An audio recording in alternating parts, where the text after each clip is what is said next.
Hello. I realize I don't normally film from my car. Well, also, it's just very public. I'm in a parking lot right now. It's just very, it's not like my windows are tinted. Just, who cares? But I wanted to talk about having a really good relationship with your therapist. And I'm starting to realize not a lot of people have that. They don't have that sort of trust, which is totally understandable, because if you just start saying something kind of wild, like a little spicy, spicy sad thoughts, you might get institutionalized. But then if you build a good relationship with your therapist, you can say some really out of pocket things to them, and they're just, I don't want to say they're not going to say, no, he just kind of lets me say whatever crazy thing I'm thinking about. And the funny thing is when it's an irrational thought and it's actually like there's some kind of truth to it, which is even funnier. But yeah, like you just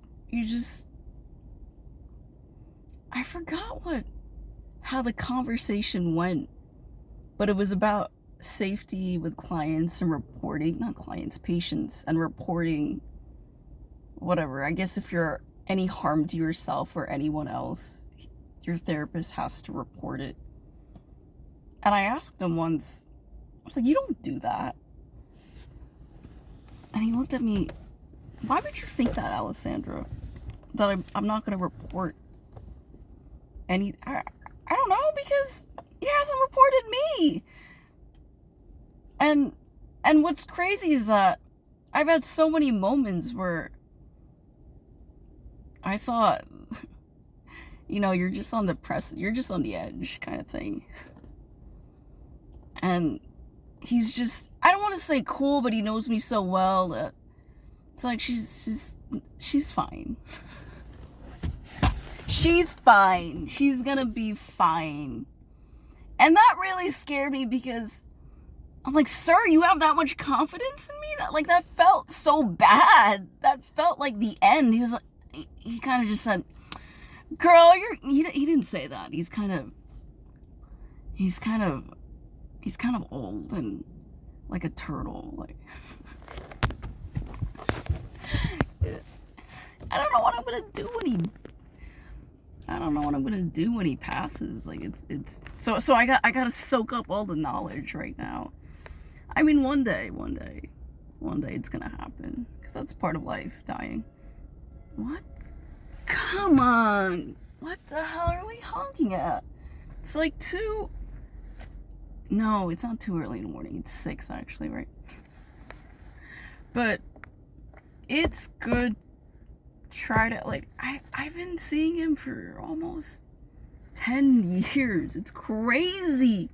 I used to go 3 or 4 times a week, which is nuts, for literally, I think at some point 2-hour sessions. And that was just my job at some point. And he had 2 New York offices. And I just had to... It took a lot of my time going to both locations, trying to kind of hide from people what was happening in my life, because I think I was too embarrassed to tell them why I was... where I was, or how I was spending my time. But it took a lot to come to this point where I'm kind of more chill about life, where therapy is honestly boring at this point. And sometimes I think about canceling, but I'm like, no, we're not doing that. We're not doing that again. Those are expensive mistakes. Those are very expensive mistakes. So definitely not.